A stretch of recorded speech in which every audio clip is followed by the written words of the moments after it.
Hey, what's up, guys? Welcome back to the channel. Welcome back to another live stream. I wanted to make sure I did this live stream to back up several videos that I've put out this month around financial freedom. Thought it would be a good opportunity to be able to answer some questions and give you guys my undivided attention for an hour and see what questions you have and what I could answer. So again, this financial freedom thing is something that I've embraced for the last 20 years. And part of that is just my thinking, having to change the way I used to think. And it has paid off for me over the last 20 years. Millionaire thinking is where I came up with that concept, is because I had to change my mind. I had to change my mindset from the way I was thinking. Stop thinking like I couldn't accomplish the things that I wanted to, but think like a millionaire. You know, these folks think that they can accomplish anything they want to accomplish. And I felt like, hey, why not me? Why couldn't I change my thinking process and put myself on the path to financial freedom? So that's what this millionaire thinking concept is all about. And like I said, wanted to back that process up with live streams on YouTube so that it would give you guys an opportunity to have me one-on-one so that I could answer some questions, hopefully clarify some things for you, and then put you on the path to your financial freedom, whatever that looks like for you. Looks like we got people coming into the live stream. Black Belt Finance, appreciate you, man. Dimitri, appreciate you. E-Man 7188, man, you're always faithful on the live stream, so I appreciate you.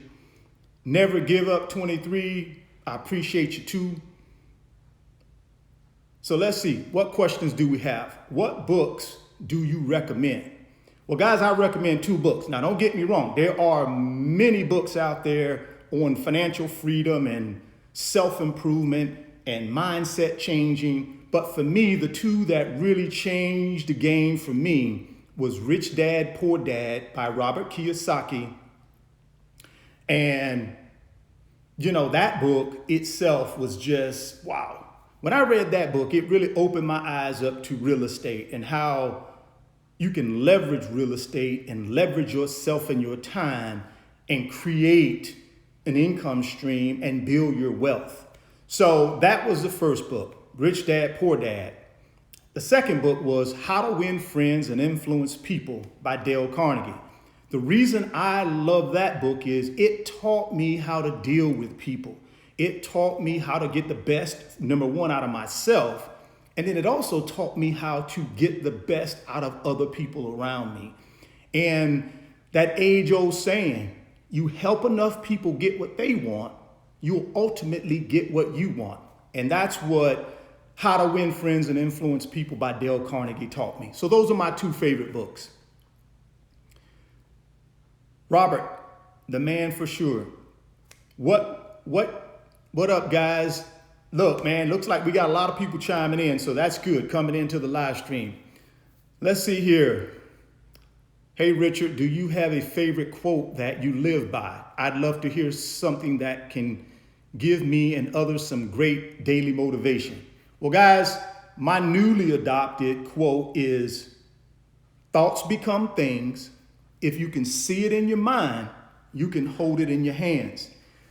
Guys, for me, that just rings so true. I do believe in visualizing the things that I want to accomplish in my life. And I think if I can visualize them and I can put a concrete plan behind that vision and then execute that plan, then I believe I can accomplish anything I truly want to accomplish. So to answer your question, that's my favorite quote. And because it rings true for me. I'm a big believer in believing in myself and putting myself in a position through a plan and hard work to be able to accomplish anything I want to accomplish. Well, let's move on to some more questions here. Let's see, can you recommend how to pull equity from your home by buying a second home? Well, good question, guys. Obviously, I got a video out there that I put up recently on the YouTube channel that talks about how I utilize credit lines and why I utilize credit lines.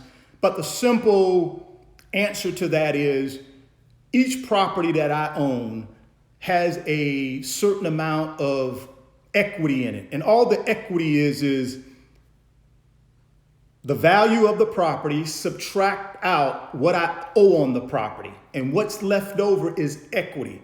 And I tap into that equity. That's back to my first conversation I had about Robert Kiyosaki, Rich Dad, Poor Dad, how to leverage and pull that equity and leverage that property so that I can get into another property.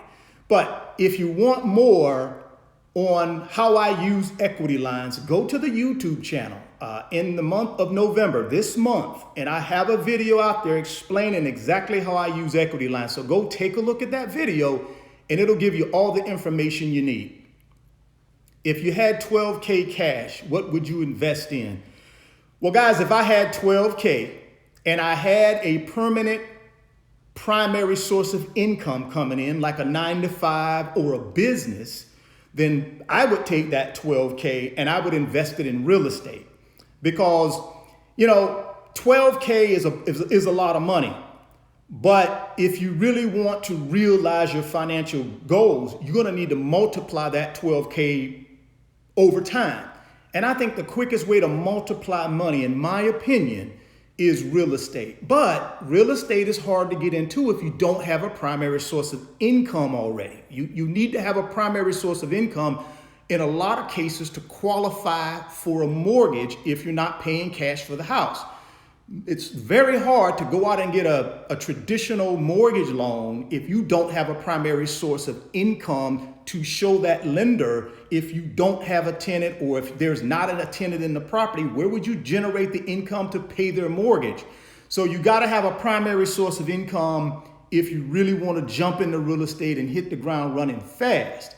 Now, if you don't have that primary source of income, what I would do with that $12,000 is I would take that $12,000 and I would put it in something that's going to generate an income for me. I'd start my own business. I would create additional streams of income. So I would take that $12,000 and create income, create a permanent source of income. And then once I create that permanent source of income, then I can jump into real estate because now I got a repayment source other than my tenant rents. Well, let's keep moving on. Hey, Richard, do you leverage your money with anything else other than real estate? Absolutely. I leverage my money in the stock market all the time. That's a big additional stream of income for me. I also leverage my money through watches, luxury watches. And I also leverage my money through selling on eBay. So I leverage my money in several different ways, and all of them generate a return for me. And that's the whole key. That's why I always am trying to stay liquid so that I can take advantage of opportunities like that. That's why I don't leave my money tied up in real estate, trying to own it free and clear, because at this point, I'm in an income generating stage of my life. I need to have as much cash as I can to put in the market so I can generate as much cash as I can. Later on in life, I won't be in a generating income. I'll be in a preservation of income. So at that point, yes, I want to have my real estate paid off. I want to have things paid off at that point because I'm not generating income on an annual basis anymore. But right now, while I'm generating income, I want as much cash in my hand as I can to take advantage of opportunities. Let's see here. Dan, big fan. What are your thoughts on expensive rentals, 400 to 600 in expensive markets? Would you say there is a sweet spot price point? Look, I think real estate at any price point is doable. The question is, and you got to ask yourself is, at that higher price point, you got to you got to know what you're doing, number one. And then number two, you got to have a nice war chest of cash sitting on the sideline that you can tap into if something goes wrong with one of those expensive properties. As long as you got the cash in reserve to be able to to pay for those mortgages and the expenses of those properties if something goes wrong, then I would say, yeah, jump into them. You know, the bigger the investment, a lot of times the bigger the profit. For me personally, my sweet spot in real estate is between $200,000 and $350,000. That's my sweet spot because that's the cash reserve I got on the sideline. So if something goes wrong, boom, I can go to my reserves and take care of that until I can get that property back online and up and running again. And for me, it's just my sweet spot. Everybody will have their own sweet spot price point wise in real estate. You just got to figure out what that is for you and then proceed with that plan. How you doing, Mr. Fain? I'm doing great. I appreciate your videos. They're very helpful and motivating for a college student like myself. Thank you very much. I believe that's Braden. Thank you very much, man. Let's see here. What advice would you give a person that's debt-free? That's awesome. Hey, debt-free is a good thing, guys. For me, you know, it's a personal decision for me to have smart debt. I don't have any bad debt. I have smart debt, and that smart debt works in my advantage because it frees up my cash to be able to do what I need to do. But now if you're debt-free and you got cash, hey man, you're doing great. What you should be doing, in my opinion, then, again, not in my opinion, I think you have to figure out what your financial plan is and what your goals are. But if it was me and I was debt-free, plus I had cash, I would be taking that cash and leveraging it to create more assets, create more wealth, so that at the time in my life when I just stop earning income, then at that point I'm good. But hey, everybody has their own plan, but being debt-free is not a bad thing. That's a great thing. So congratulations on that. Let's see here. My house is worth $98K and I still owe $52 after 7 years. Can I apply for a home equity line of credit and invest that in a different property? Well, it depends, because most banks are not going to lend you 100% of what your house is worth. So if your house is worth 100 grand, normally they'll lend you up to 80% of that 100 grand, which is about $80,000. So using that math, you take the $80,000, you already have a first mortgage of 52. That's going to leave you, if my math is right, about $28,000 in equity based on your numbers that you just shared with us here on the live. So you'll have about $28,000 in equity. If you got good credit, you got a primary source of income, sure, you should be able to qualify hopefully for an equity line. And if you want to extract that cash and invest in another asset, as long as you're able to, you got your rainy day fund put away, you were saving for your retirement, you're doing all the other things you need to be doing in order to make sure you and your family are good, then I would say, yeah, nothing wrong with investing in real estate as long as everything else is taken care and you're properly secured with your rainy day fund, your investments for your retirement, your family's taken care of. Nothing wrong with that. Should a first-time home owner keep their first home and still buy another one? That is totally up to you as a first-time homeowner. All I can share with you is my strategy that I use in order to get myself into real estate and increase my net worth. For me, guys, a house was just a house. That's all it was. It was a way for me to put a roof over my head, but it was also a way for me to build equity and build an asset so that I could tap into it and duplicate that process. And when I say duplicate, all that means is buy one house, duplicate it into two houses, duplicate it into three houses, duplicate it into four. For me, that's the way I think about real estate. I don't get me wrong. I enjoy the home that I live in, but I say this all the time. I'm not married to it. It's just a house.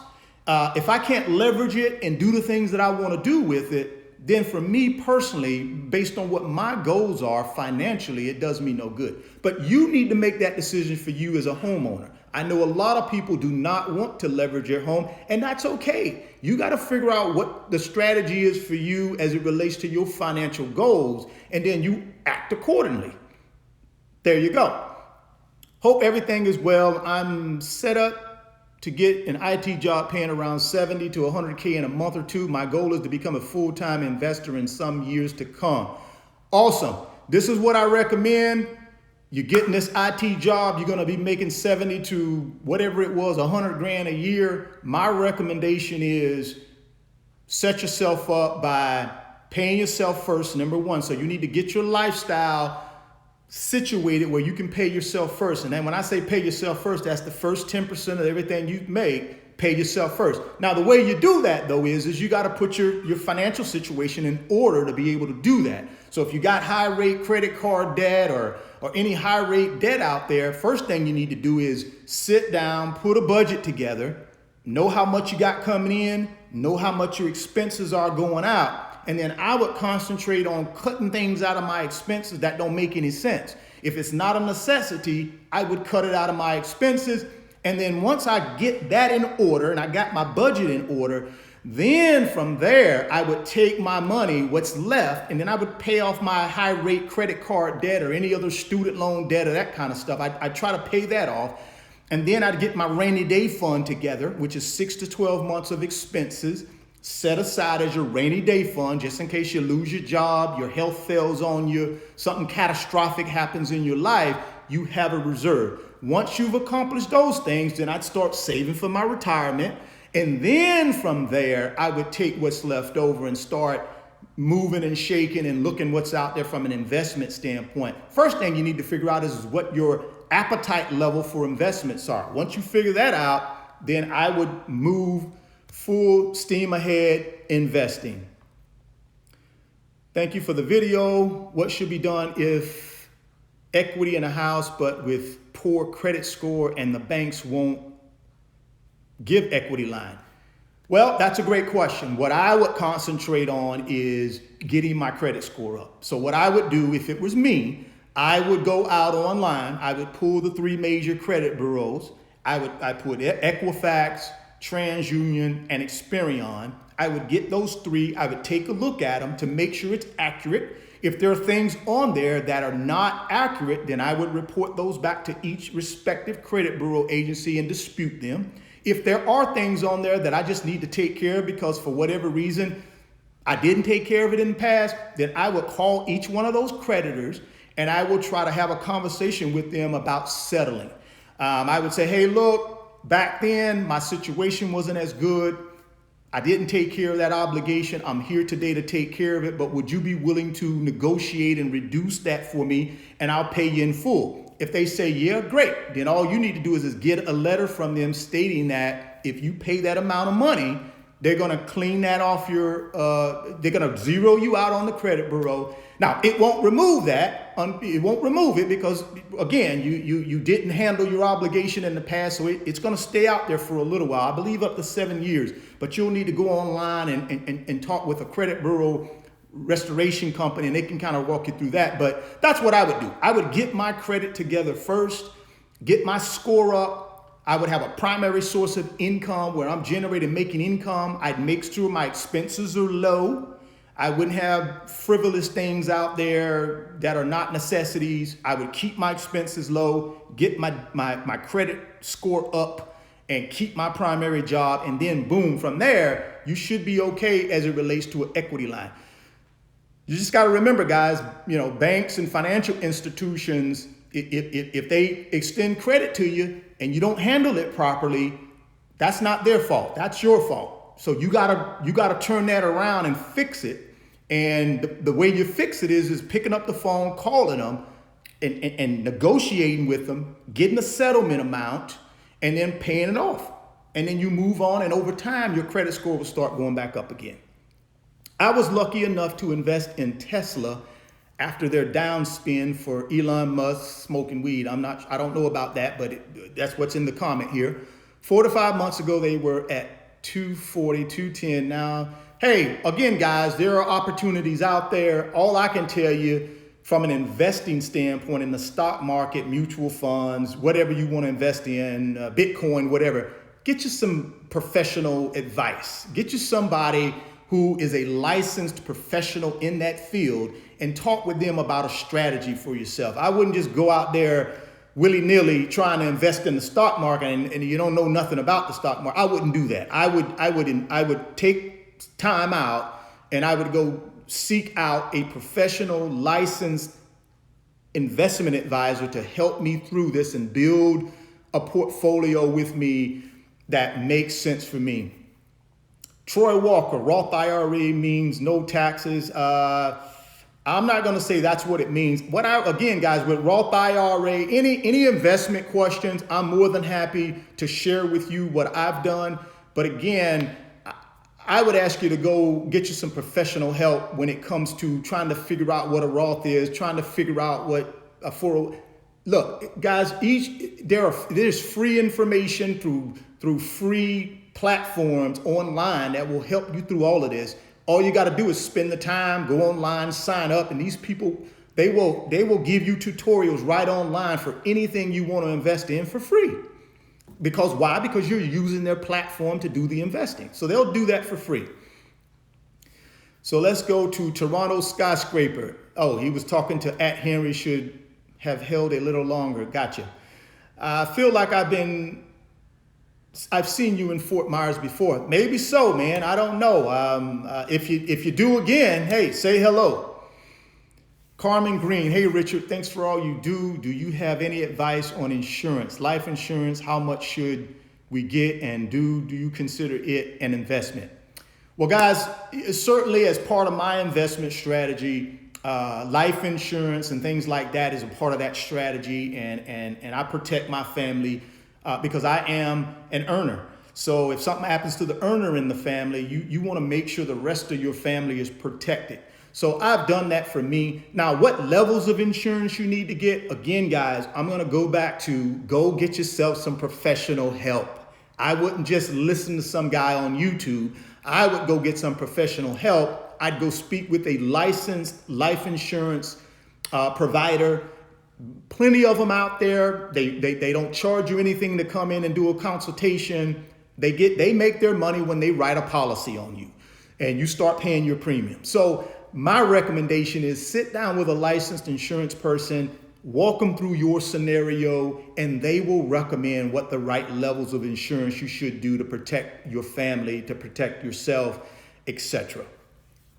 Richard, what types of properties do you see as a good instrument for investments, considering the overall cost of homes today being too high for most new buyers? Well, you know, in the market that I live in Southwest Florida, we have price points on all real estate. We got your multi-million-dollar properties all the way down to your, $100,000 properties or less than that. So we got a wide range. And I think in most areas of the country, you have a wide range. I know in some pockets like, Manhattan or San Francisco or Seattle, places like that, I know it's a little bit difficult, but most places in the country, you have a wide range. What you have to do is figure out in that wide range of property values, what can you afford? In my situation, I can afford between $200,000 and $350,000 home. Now, I don't pay for the house in cash. I put a down payment of 20%, and then I go to the bank or credit union and I get a loan for the rest. The reason I'm able to do that is because over the years, I've built up 1, cash, liquidity, 2, my credit is excellent, and then 3, I got a strong, solid primary income coming in that I can pay for these properties if I don't have a tenant. So if you can put those 3 things in motion and decide sort of where you want to be in that price range, then you'll be fine. But that's what you need to figure out is okay. And what I normally tell people, because a lot of people ask me on the Instagram page and on YouTube, how do I know how much I should buy a house for, or how much I can qualify? All you got to do, guys, is go online or go to a local credit union or bank in the area you live in, sit down with that person, tell them you want to buy an investment property, and then they'll qualify you. They'll tell you exactly what you qualify for based on your credit, based on your assets, based on your primary source of income. They'll tell you what you qualify for.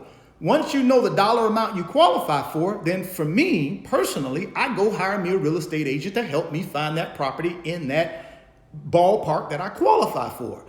Once you do that, you're in good shape. Then you just need to figure out what type of property you want. Let's see here. Dan says, I want to get into rental property investing. How much do I need to be making in order to qualify? See, I just answered that question. The way you find out what you qualify for is unless you got cash If you got to get a loan to buy real estate, guess what? You need to go to a bank, go to a credit union, go online, punch in your information, and they're going to tell you what you qualify for, guys. That's what you're going to need to do. No one can just kind of out of the air tell you what you're going to qualify for. I'm not a mortgage, I don't underwrite residential mortgages. So I don't know what people qualify for. What I do when I need to qualify for a mortgage is I get in my car or I pick up the phone. I go talk to a mortgage lender. I tell them what I want to purchase. I give them all the information that they ask me for this so they can see what type of credit risk I am. And then they'll come back to me and say, Mr. Fain, look, we qualify you for $250,000 based on your information. Once I have that number, then I go to my real estate agent and say, hey, look, I qualify for a $250,000 mortgage. I need a house that I'm going to put a tenant in. Can you help me? They'll say, more than happy to help you, Mr. Fain. Let me go out and find you some properties. They find me the properties. They come back. We sit down. We discuss them. I do my cash flow analysis on it. I do my market intel, and all that is I go out and drive the market at night. I drive the market during the day just to see what the activity is. As long as it meets my standards, I buy the house and I move on. I don't get caught up in a whole bunch of, I just buy the house and move on because I've done my homework. Plus, I have experience at doing this. So that's what you need to do, guys, if you want to get into real estate. First thing I would do if you're not paying cash, go get qualified by a mortgage lender. Let's see, you already addressed this, but should I get another credit card if I have credit card for 2 years with a 770 score? That way I'm really qualified. I don't know the answer what you're trying to qualify for. See, that what I'm asking you guys to do is go to, first of all, what do you want to get qualified for? Do you want to get qualified to buy a car? Do you want to get qualified to buy real estate? Do you want to get qualified? You got to figure out what you want to get qualified for. Now, once you figure out what you want to get qualified, let's say it's a car loan. Then at that point, what I would do is I would go to my local bank or local credit union or the dealership and say, hey, this is what I want to purchase. They're going to say, okay, this is what you qualify for. You qualify for $30,000 to buy an automobile today. Then at that point, you know what your price range is for that automobile. So I would say, if you're not sure what you qualify for, first of all, figure out what you want to qualify for. Then go to a bank or a credit union or a online lender who's reputable, and then get qualified, get pre-qualified. Let's see here. What are your thoughts on REO properties? I think they're fantastic. That's certainly a way for someone to, in most cases, buy a property below market. Now, it may have a little bit of TLC you need to do to it because I'm not sure who the last owner was or who the last tenant was in the property, but I think that's an awesome way to be able to buy something in a lot of cases under market value, put a little TLC to it, and then now you've brought the property up to market standards. Now you can either put a tenant in it and charge market rates and hold the property for a while and get the cash flow off of the rental income, or if you bought it well enough below market and you put some sweat equity into it and did the TLC yourself, then you may be able to just flip it and get on out of this thing in 60, 90, 120 days and move on to your next project. But, each property is different, but I think REOs are awesome. Not sure how many are out there right now because, like I said, the economy is doing well. Everybody got a job. So I'm not sure how many out there, but if you can find them and they're well enough under market, yeah, that's a great opportunity, in my opinion, at least. Let's see here. West Wind, okay. What would you consider to be a good career to get into and why? Real estate or selling insurance? I think both of them are excellent careers. I have friends in both real estate and they sell insurance and they equally do well. I think it's all about you. I think you got to have the mindset that no matter what you do, you're going to be the best at it. And that's the attitude you got to have. I know some people don't want to work a 9 to 5. It's just not their cup of tea, and that's okay. But for me, I'm okay with working a 9 to 5 because I'm old school. That's what I saw my generation before me. That's what they did. That's what my parents did. So I'm comfortable working a 9 to 5 because I know a 9 to 5 doesn't define me. A 9 to 5 is whatever I make out of it. If I go to that 9 to 5 and I treat it like my own business, guess what? It's my own business. It's just up here. It's how you think about it and how you put things in perspective. See, that's how I think about my 9 to 5. I think about it as my own business. I don't think about it as I'm working for somebody else. I'm working for myself. The better I do, the better I get paid. So I'm working for myself in essence, without the hassle of having employees or pay to meet payroll. I don't have the overhead that a business owner has. I have my own business without any overhead other than me training my mind to be the very best I can be. I live in Houston. We have brownstones in the downtown area, and I'm sorry guys, I missed that one. These questions are coming pretty fast. Let's see here. Do you believe you need a degree in business in order to start your own business or get into entrepreneurship? And that comes from Fearless Ghost.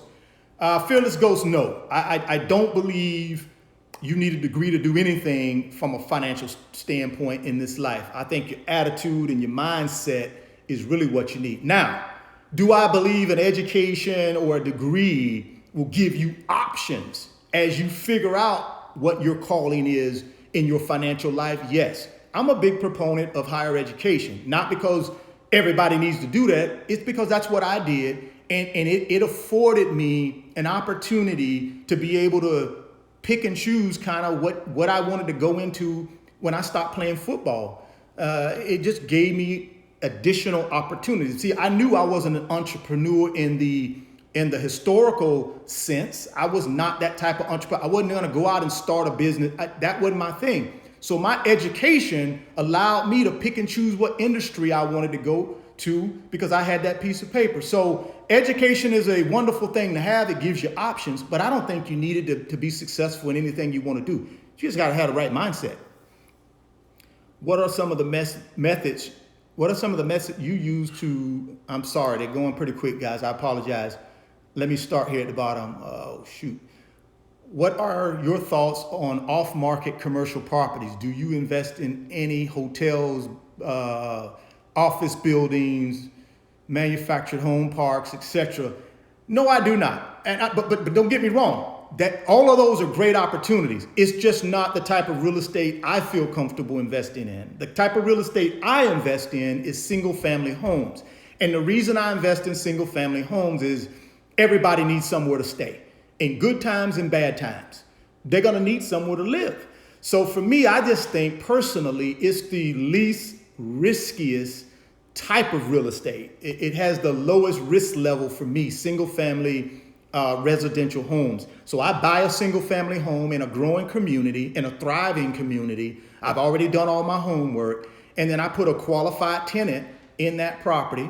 I get the cash flow while I have the tenant in there. And then when it's time for me to exit the property, hopefully I've done well and the property has appreciated. And then I can exit out of the property and make 35% return on my investment. So, and for me, guys, over the last 20 years, that's the method I've used. And that's the method that's worked for me. Commercial real estate, though, is awesome if that's the direction you want to go with your real estate portfolio. I work with a lot of really, really well-heeled commercial real estate investors that have done extremely well in commercial real estate. It's just not my cup of tea. You have to decide that for you, though.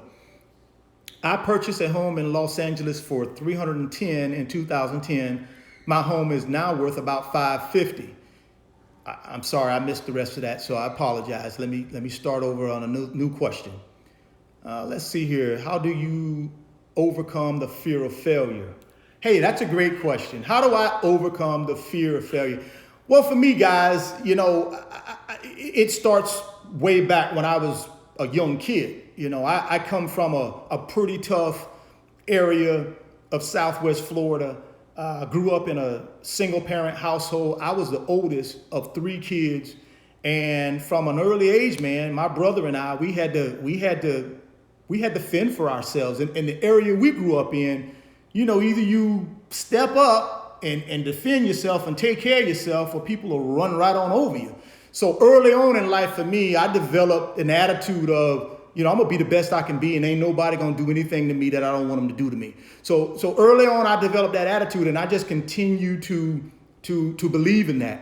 Now, once I got to my professional life, in the financial services industry, I had to retrain myself over again because I was a little bit timid when I originally got involved because, I just didn't know anything about finances. I didn't know anything about the financial services industry when I went into it more than 20 years ago. But what I did was I believed in me, and I would always have a positive attitude, and I would always seek out information. That's another thing about me that I've developed over the years. I'm not afraid to seek out education. Now, once I get that education, then I'm not afraid to apply that education, and I'm not afraid to fail. I've failed many times in my life at many different things, but guess what? I don't even think about those failures because now I've succeeded at so many things. So failure, that's temporary. If you do the right things, the right activity, take care of people, train your mind, your success is there. Your greatness is there. You just got to go through some failure at times in order to get to it. Let's see here. How I get here. Okay, let's see here. Do you agree with Dave Ramsey? Get rid of all debt before investing. Hey, guys, I don't even know who Dave Ramsey is, but I'm sure he's a brilliant person. I'm sure he's done very well with his strategy in life and the way he has built his financial system in his life, and that's wonderful. For me, guys, I build my financial situation differently. I build it for the way I needed to build it in order for it to make sense for me long term. And for me, as long as I'm investing in good debt, real estate debt. Now, I know a lot of people say, well, hey, you got these fancy cars, they're depreciating assets. Guys, it's okay to buy things as long as you're financially able to pay for them.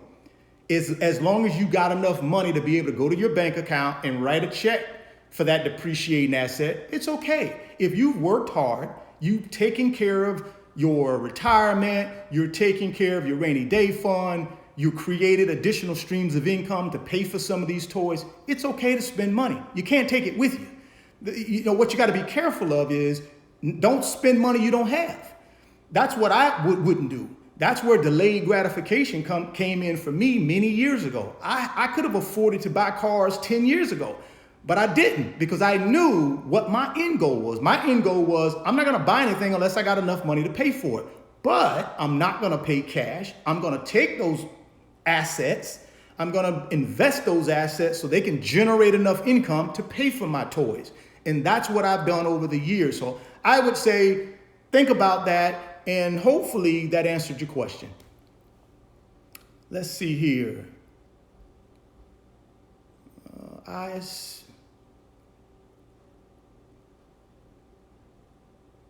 What are your top 3 books you recommend? We talked about that earlier, guys. I would say Rich Dad, Poor Dad, and How to Win Friends and Influence People are my top 2. I don't have a top 3, but those are my top 2. What methods or techniques do you use to build relationships in commercial finance career? Well, guys, it's all about, building relationships, in my opinion, is figuring out what that other person needs or how you can assist them in meeting their goals. So, for instance, I'm in the financial services industry, and I do a lot with commercial real estate. So what I do is hey, my clients, I take care of them. When they call me, I call them back. When they need something, I'm on the spot. I'm making sure I'm trying to meet their needs. And guess what? I ask them for referrals. Hey, Mr. Customer, I did a great job for you on this project from a financing standpoint. The next time you know someone who's looking for commercial real estate financing, do you mind referring that person to me? And if you've done a great job for that customer, they will refer to you. So it's just treating people who can affect your business. You just treat them right. Just like if you were a business owner and you were selling a service, you take care of those people who you're providing that service for, man. They're repeat customers. Because you guys know in this day and age in our world, there's not a whole lot of customer service going on anymore. So anytime a client or a customer finds someone that delivers world-class customer service, you got a client for life, man. That's my philosophy. Take care of people, and in turn, they'll take care of you. How do you find a great market to invest in? What systems do you use? Well, as it relates to real estate, I got a whole list of things, and I got videos out there on the YouTube channel that speak to this. But the basic things that I do is I buy real estate in my backyard. I'm not going to be an absentee landlord. Not that absentee landlords don't do well. They can do very well, but it's just not for me. For me, buying real estate in my backyard, making sure that real estate that I buy is in a growing, thriving area is number two. And then number three, just make sure I got enough cash and I got enough wherewithal that I can qualify for the mortgage. And then four, put a tenant in it. Make sure I get a world-class tenant.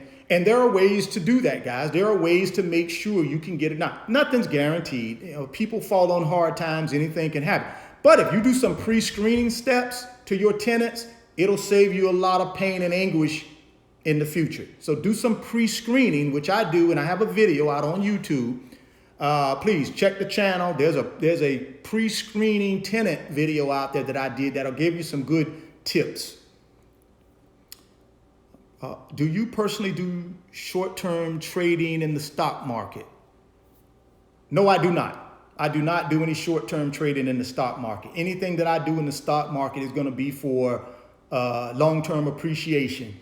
I don't do any of that short-term stuff. Not that it's not a good way to do. It's just not my cup of tea. Because you got to be constantly watching it all the time. I'm not built for that. I got other things going on. So I do long-term investments when I do my thing in the stock market. What positive cash flow are you looking for in a rental property? Again, guys, these are my personal numbers. It may be different for you. For me, I look for at minimum a 10% cash on cash return. And my cash on cash return that I'm talking about is from my monthly rental income. So at the end of the day, I got gross rents, I got my expenses, I got my mortgage expense, and then I got my net operating income. That net operating income needs to be a 10% return on the money that I actually pulled out of my pocket as a down payment to get into that property. That's how I base it. Again, got a video out on the YouTube channel. So if you're interested in how I calculate cash flow and my return on investment, then I would say go out on the YouTube channel. Over the last 3 or 4 months, it's a video out there that talks about cash flow. So go check it out. How many properties is enough? That's up to you.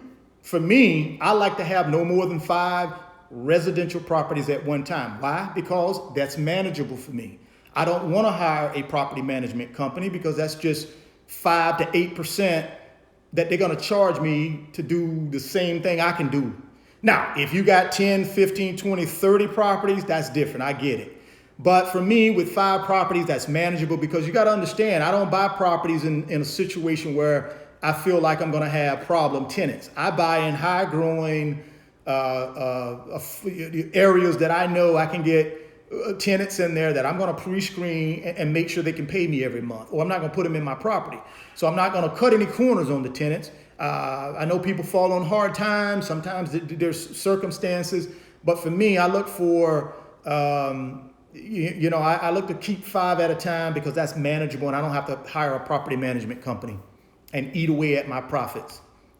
Do you regret selling some properties? No, I do not regret selling any properties at all. I think each property brings its own unique experience, and that property has shaped me into the investor I am today. And I've done well with real estate, guys. Have I missed on 1 or 2? Sure. But when I put it all together, though, over a long period of time, over the last 20 years, I've done well, and I'm happy with the outcome. Good information, Thank you very much, Raphael. I appreciate that. Looks like we got about 15 minutes, guys, and then I'm going to wrap it up. I appreciate the 220 some people that are tapped into the live. It's been great, man, building this YouTube channel and getting interaction from all you guys. I just want to say thank you. Do you live in Broward County? No, I do not live in Broward County. Do you think it's untouchable market for investments? No, I do not. I think Broward County is very touchable if you know where to look and you get the right resources. I think any county in America, you can invest in real estate if you got the right resources and you know exactly what your game plan is. And you pull those resources in to help you find your right property. Even in San Francisco, I know a lot of people talk about these high barriers to entry type of markets. What I would do is, if I was in somewhere like Manhattan, where the real estate is just through the roof, or in LA, or in San Francisco or Seattle, what I would do is I'd join me a real estate investing group. I'd find me a real estate investing group in that market, and I would get in that group and find like-minded people who want to invest. And then I would go in partnerships with those people on these very high, expensive properties. And then once I do that a few times, hopefully I'll make a nice return. Then I'll have enough cash saved up where I can go buy my own. That's what I would do, guys. I would partner. I would find a like-minded group of people, typically in these real estate investment groups. That's where you'll find them. They're all over the country. They're everywhere. All you got to do is go out and do a little research, pop into 3 or 4 of them, join, start networking, and you'll find all the investment partners you need if that's what you really want to do. Do you only buy duplexes or single family homes? Do you look into bungalows? No, I only buy single family homes. I don't buy duplexes. I don't buy triplexes. I don't buy quads. I don't buy bungalows. I buy single family homes. Normally they're 3-2 split. And like I said, they're in growing areas.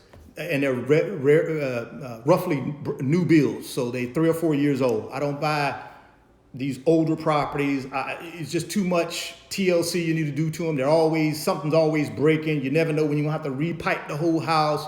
The electrical might go. I just don't mess with these older properties. It's just, I don't have the aptitude for it or the patience. So I just buy things that I know are new. They got somewhat of a warranty still left on them.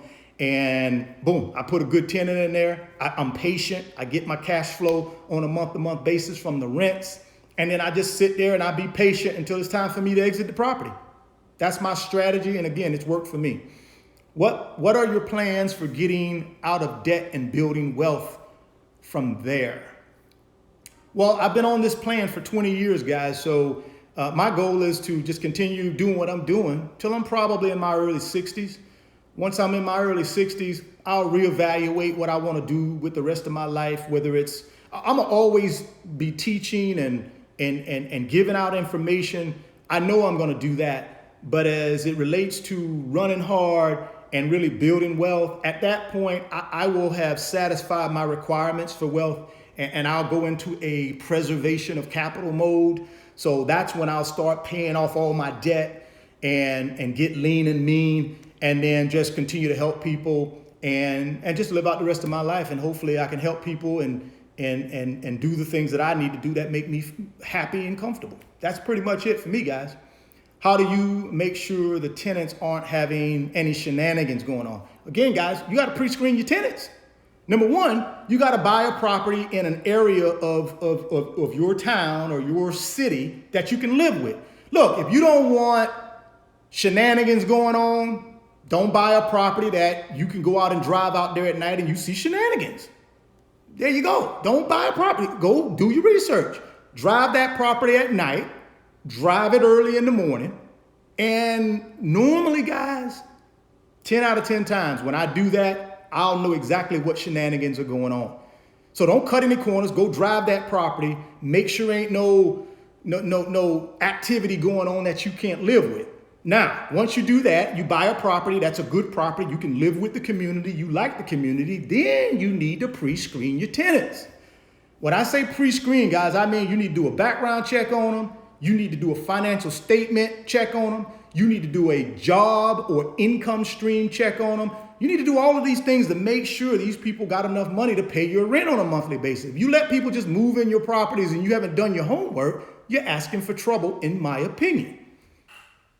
Do you use handy wax for maintenance and managing your properties? No, I do not. I'm not sure who that is, but I don't use that firm. You can't do that. Just do a normal walkthrough. Okay? I'm not sure what you mean by that. Do you think a 401k is worth it, or should you go straight to an IRA at 21 years old? For me, guys, again, I can't give you advice how to set up your retirement plan. But for me, honestly, I didn't start investing in anything until I was 30 years old. So And then when I did start investing, I set up a 401k. My company offered it, plus they was going to give me a match up to a certain dollar amount of all the money that I put in. So that's what I started doing. And then as I started researching and doing fact finding, I discovered the Roth and some other things. And that's when I got into those. So I think you just got to figure out, I would go talk to a licensed investment advisor, figure out what help them help you put a plan together, and then you should be okay. And again, go check out my video I just dropped yesterday, how to invest $500 and create financial freedom. I just put that video out, and it talks about this very question you just asked. So go check that video out, and hopefully it'll help. Do you think I should take out my $200K in equity and buy more property? That's up to you. You got to figure out what your financial goals are. And if your financial goals call for real estate in it and you leveraging real estate to grow your wealth, then consider it. For me personally, real estate has been a tremendous way for me to really 10x my net worth. Without real estate, I don't know if I would have been able to do. Maybe I would have did it in some other way, but real estate was my chosen way to do it, and it has worked out pretty well for me. I want to move on to the States, and I have $60K in savings. Should I quit my job and start out fresh in the United States, start investing? I would get a job in the United States before I just quit everything and moved here. I would go through LinkedIn or some of these other online job offering services. I would find me a job first. I'd find me a primary source of income in the United States before I did anything. Once I secured that job and I've financially got myself ready, you got the $60K, you got you some money, and you got you a job when you get here, then at that point I would consider it. United States is a wonderful place to live and a wonderful place to create whatever you want to create with your future. There are many other places in the world that are great for that as well, but I live in the United States. It's a great country, and I'm not ashamed to say that. It has afforded me a lot of opportunities to do the things that I want to do with my life. And don't get me wrong, no place is perfect. No place on this planet is perfect. But I will tell you, the United States does offer that opportunity for anybody to come here if they're serious and their mindset is right to do whatever they want to do with their life financially. Let's see here. Hey, Michael, thank you. $1.99. I appreciate you, man. Peer character turning around, waving his hand, saying, hey, you, while lowering his glasses. Okay, I'm sorry, Michael. I don't quite understand that one. Do I avoid capital gains on, I would say talk with your CPA about capital gains and any of those tax questions. Go to your CPA. Speak with a certified public accountant, and they'll walk you through whatever and help you build a tax strategy that's right for you. Let's see, is making 30 an hour or 35 euro good? I don't know. It just depends. It depends on what your lifestyle is and what your expense levels are. But it sounds pretty good to me, but I don't know your whole situation. If I graduate from college with 50K in savings and make 50K, man, the questions are moving fast. I apologize on that one. Once you buy a home for investment purposes, what do you have to pay until you put a tenant? Do you have to pay electric, water? Yes. You got to pay all of that. So you buy a property and you're going to put a tenant. Okay, when you buy the property, unless it already has a tenant in the property, and some of them do, some of them don't. Mostly the properties that I buy, they don't have a tenant in it. So when I buy that property, I got to turn on the electric. I got to make sure the water's running. I got to make sure the grass is cut. All that stuff that you would do at your own home, you'll have to do on that investment property until you put a tenant in it. Now, once you put a tenant in that property, then you'll start collecting rent. And then typically, at least the way it works for my properties, the tenant will then get the electric or gas in their name. They'll get their own water in their name, and then they'll be responsible for paying for that. But ultimately, the property belongs to me. So if that tenant skips town and there's a bill owed, a water bill or electric bill or etc., then guess what? I'm responsible for it. That's the reason why you take a security deposit from your tenants. Always take a security deposit. That way, if a tenant skips town and they didn't pay their water bill or their light bill, and these people, these public utilities are saying, hey, we're not going to turn it on until you pay this bill, you can reach into that security deposit that they left behind and make sure you get your property straight so you can move it on to the next tenant. How much would you recommend to have saved up by buying your first property? Well, again, that's up to you. I don't know what your financial situation is, but for me, I bought my first property with 3.5% down because I bought a primary resident. It was my first home and I qualified for a FHA loan. So that's how I got into my first property. After that first property, I had to put 20% down of the purchase price. Back to my illustration again of the $100,000. So if this second house that I bought cost $100,000, then I had to put 20% of that $100,000 down, which is $20,000. And then I would get a mortgage for $80,000. And then I would have to pay monthly payments on that $80,000 mortgage, which I would make that payment out of the rents from the tenant. Let's see here. Do you recommend buying real estate now or sitting on the sidelines until the crash? Well, again, it depends on your investment strategy. For me, I buy real estate in good and bad times. I think if you just, there's always a deal there if you look in the right places, you got enough experience. Have I been on the sideline lately? Yes, because I just haven't found the right property. So I'm a patient investor. So I sit and I wait and I deploy that money to other projects, to other streams of income until the right property comes online. And then I redirect money to that property at that point. But I think you can buy real estate in good and bad times. If you know what you're doing, you have the right resources, you got enough liquidity to get you out of trouble, then I think you can buy them in good and bad times. Let's see here. Do you have an LLC for each property you buy? No, I do not.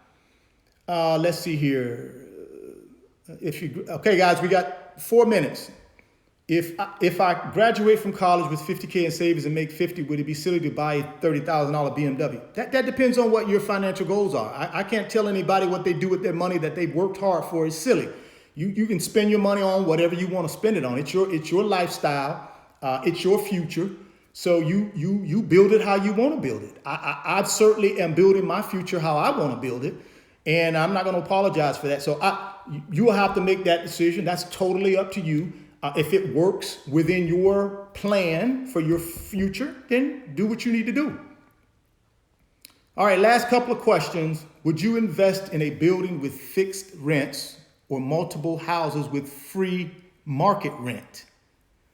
It just depends on the property. If I got fixed rents in there and I got a crazy below market deal on the house and those fixed rents are they're cash flowing fine, they meet my minimum 10% cash flow requirement or cash on cash return requirement on a monthly basis, and I think I got some upside from an appreciation standpoint, yeah. But if there's no upside for appreciation and all I'm going to get is monthly rental, then it's not a property for me. Because in my past and in my history, where I've made the biggest gains on real estate is when I sold the property.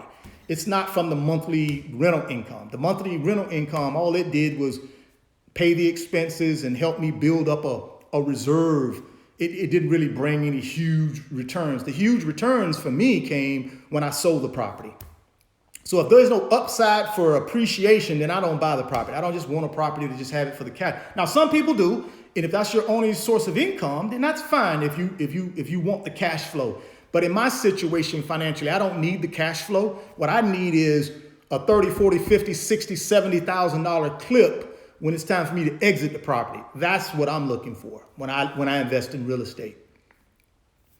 All right, last couple. Can you congratulate my friend John Angel on his new baby girl? He loves your channel. Congratulations, John Angel. Congratulations on the new baby. Hope you and the family are doing fantastic. I hope you're chasing your greatness, and appreciate you, supporting the YouTube channel and supporting me. Good job, man. Congratulations. All right, here we go. What's your main source of your income? Guys, I got videos out there on the YouTube channel that discusses that. So peel back through some of those videos and you'll see exactly what I do for a living and exactly what my income streams are. Last question: is locking my money for savings account for 4 years with 6% interest a good idea, or for investing with low capital? Hey, that's up to you. What's your plan? What's your financial plan?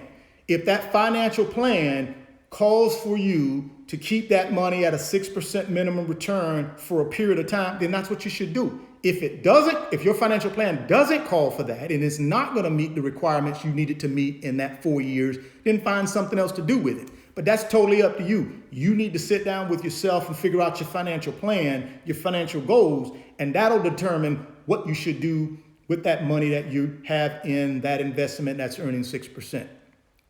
Well, guys, thank you very much. My hour is up. I appreciate all 45,000 of my subscribers. I appreciate you guys coming along for the ride. My goal here on this channel, man, is to share my cars with you guys and to share what knowledge I have and experience I have to offer. I don't know everything. I don't try to know everything, but I do have 25 years of experience building my wealth and building my financial freedom. So I thought I'd share some of those experiences with you guys, and that's what I do on this channel. I would ask you guys, if you do have other questions for me, drop them in the comment box in the video. It'll go live here in a few minutes, so you can go back and rewatch the video if you like, and then drop comments.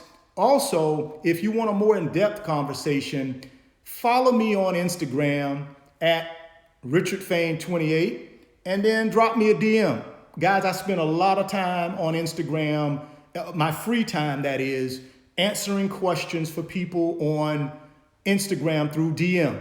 That's the way I have a one-on-one conversation with people. Sometimes I don't want to have a one-on-one conversation through the comments on YouTube because I don't need all this other people chiming in, giving their opinion. I like to have a one-on-one, and I do that through Instagram. So please follow me on Instagram at RichardFain28, and I'll be more than happy to answer any questions that you have and share my experiences with you. Well, all right, guys, thoughts become things. If you can see it in your mind, you can hold it in your hands.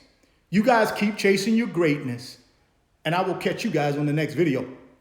Peace.